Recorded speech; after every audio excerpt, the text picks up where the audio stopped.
Harvey Milk was born on May 22, 1930 in Woodmere, New York to a small, middle-class Jewish family.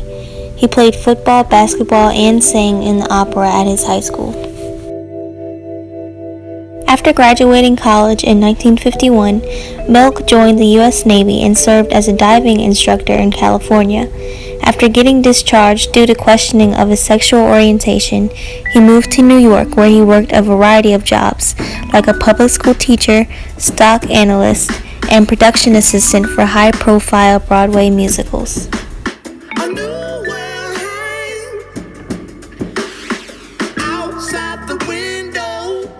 Milk moved to San Francisco in 1972 and opened a camera shop called Castro Camera, right in the heart of the city's gay community. Here, he found his voice as a leader and activist, and ran for a position on the San Francisco Board of Supervisors twice before finally winning in 1977. He was inaugurated in 1978, becoming the city's first openly gay officer and one of the first openly gay individuals to be elected in office in the USA.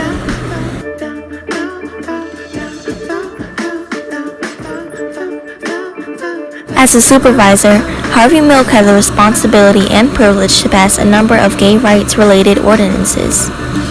Harvey Milk wasn't only passionate about gay rights, he also helped develop a civilian board to oversee police, free public transportation, and larger yet more affordable child care facilities.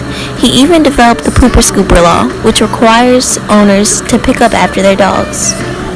Harvey Milk also organized and participated in a number of gay rights parades, protests, and street fairs. In 1978, he also campaigned against a bill known as Proposition 6, which banned gay and lesbian teachers from teaching in California public schools and firing anyone who supported gay rights. He delivered his famous Hope speech at the Gay Freedom Day Parade, and 375,000 people came to listen. The proposition ended up failing by over 1 million votes.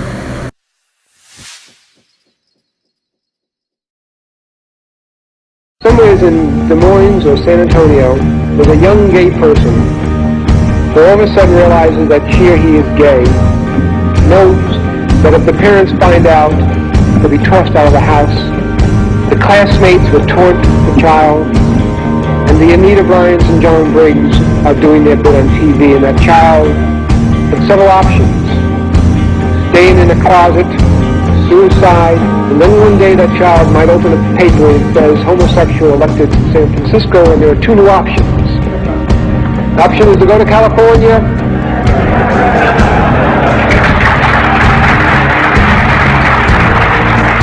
stay in San Antonio and fight. 2 days after I was elected, I got a phone call. The voice was quite young. It was from Altoona, Pennsylvania, and the person said, "Thanks. And you've got to let gay people so that young child and the thousands like that child know that there's hope for a better world. There's hope for a better tomorrow.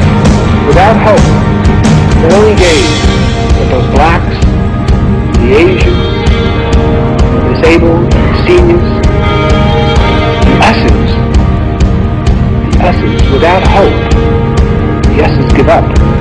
I know that you cannot live on hope alone, but without it, life is not worth living.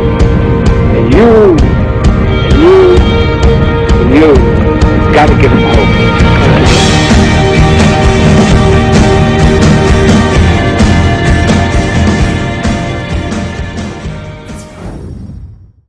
Only serving 11 months on the board, Harvey Milk was assassinated by Dan White, the former board member whose place was taken by Milk. Dan White despised Harvey Milk, saying people like him were driving the city downhill.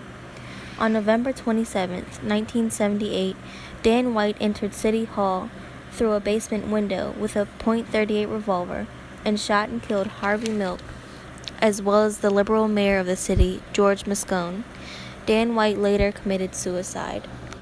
In his will, Harvey Milk left many voice recordings to be played in case of different scenarios. He left one specifically if he were to be assassinated. These were his last words.